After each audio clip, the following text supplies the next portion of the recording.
As-tu déjà vu ça?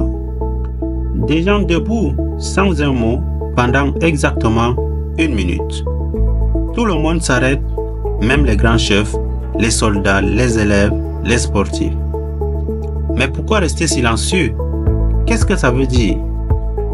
Retour dans le passé. Pour comprendre, il faut revenir en arrière, très loin.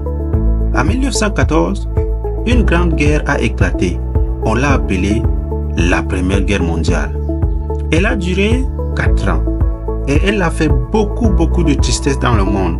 Des millions de personnes ont perdu leur famille. Quand la guerre s'est enfin terminée en 1918, tout le monde voulait se souvenir des gens qu'on aimait qui n'étaient plus là. Alors, les inventeurs de la minute de silence. En 1919, un monsieur nommé Edward George Honey, ancien soldat australien, a eu une idée. Et si tout le monde s'arrêtait juste 1 minute pour penser, pour se souvenir? Puis, Sir Percy Fitzpatrick, en Afrique du Sud, a aussi proposé cette idée. Ils l'ont envoyé au roi d'Angleterre, George V. Le roi a trouvé que c'était une très belle idée et le 7 novembre 1919, il a décidé, le 11 novembre à 11 h précises, tout le pays fera 2 minutes de silence. Et ce jour-là, tout s'est arrêté.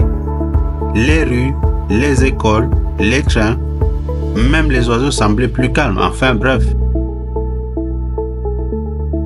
Et aujourd'hui, depuis ce jour, cette tradition continue. On l'appelle la minute de silence. Elle ne dure qu'1 minute, mais elle veut dire beaucoup. Elle veut dire, je me souviens, je respecte, je pense à ceux qui ne sont plus là. Aujourd'hui encore, on l'a fait à l'école, lors des cérémonies ou même dans les stades.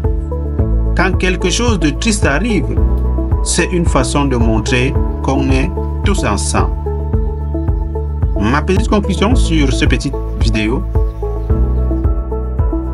c'est la prochaine fois que tu entendras minute de silence, souviens-toi que tu fais quelque chose de très important. Tu fais partie d'un moment qui existe depuis plus de 100 ans. Un moment de paix, de souvenir et de respect. Et si ça, c'est pas un super pouvoir, qu'est-ce encore? Si tu as aimé cette histoire, partage-la avec un copain ou un adulte, parce que parfois, le silence dit plus que les mots. Prends soin de toi, prends soin de ta famille. Ciao et on se dit à la prochaine. Abonnez-vous, likez, partagez. Que Dieu vous bénisse.